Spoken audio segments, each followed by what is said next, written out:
So in this video, we're gonna be running through LinkedIn weekly connection limits and discussing how to increase beyond the 100 per week limit, and also explaining why your limit might be being throttled beneath 100 per week. Let's get into it.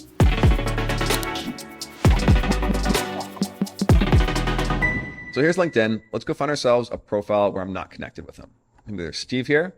Now, if I want to connect with Steve, of course, I can just click connect. And if you're newer to LinkedIn and you don't see the connection button, usually it's hidden here under more. Let's just go ahead and click connect. Now we have two options here, right? I can add a note or send without a note. So when it comes to exceeding the 100 per week LinkedIn connection limit, this is where a lot of people go really wrong. They'll go ahead and add a note, and then they'll add a note for every single connection they're sending out. And it might be really spammy. They might be copying and pasting. They might be saying, hey, join my webinar, etc.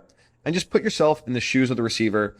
Do you want to be receiving a sales pitch out of the gate when somebody's connecting with you, especially when you don't know this person, right? Probably not. So this is especially true if you're using a LinkedIn automation software like Leadloft. Like if I hop over here, a lot of our customers hop in here and they want to put some message or a pitch to generate leads, and it generally hurts more than it helps them. So they'll hop in here and say like, hey, join my webinar, et cetera, et cetera. And we've tested this. It just really hurts your campaigns. We recommend putting nothing. It's going to work the best. And I'll explain why.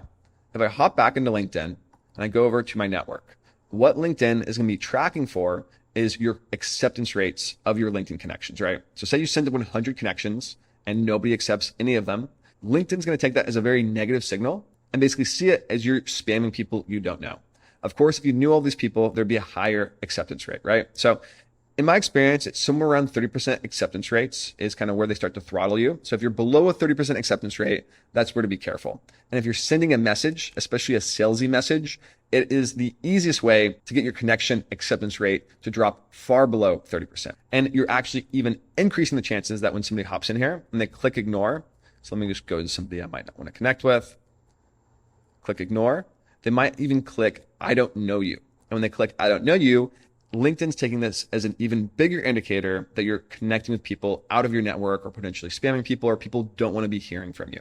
So again, do not use LinkedIn connection notes. Avoid them at all costs. The other aspect here is when you do use notes, people have the option to report your message. And if you're spamming, you're going to get reports. If there's no connection request note, then there's no chance they can actually report you. So it'll just perform better without those connection notes. So that's the first part of really optimizing your LinkedIn connection requests. The next thing is if I hop into my account here, and you can see here I have more than 8,000 followers, more than 500 connections, and LinkedIn is aware that my account's been around for quite a bit of time, right?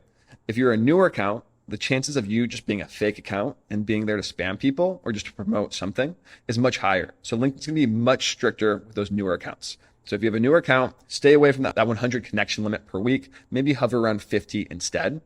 And then in terms of that, connect your email, find everybody within your network, people from your university, et cetera, to get above 200 connections, which again will help you to start reaching that 100 weekly connection limit.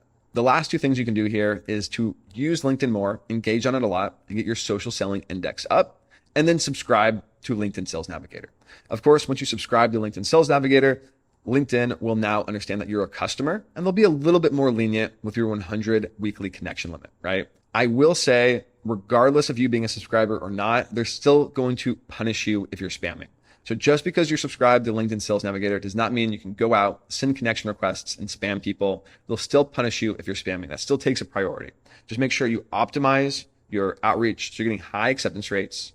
Make sure you're connecting with people who are relevant. You have an aged account, and then subscribe to Sales Navigator, and you will be able to surpass that 100 weekly connection limit on occasions. And then beyond that, it's gonna be about your social selling index on LinkedIn, and it's gonna be all about how active you are, how many comments are you receiving, how many posts are you commenting on. So the more active you are on LinkedIn, the more lenient they're going to be in terms of your weekly limits. So hopefully that's helpful. If you need a LinkedIn automation software, please check out Leadloft. It's an awesome tool for running outreach, generating leads, tracking your pipeline, etc. And if you have any questions, feel free to reach out to me or my team.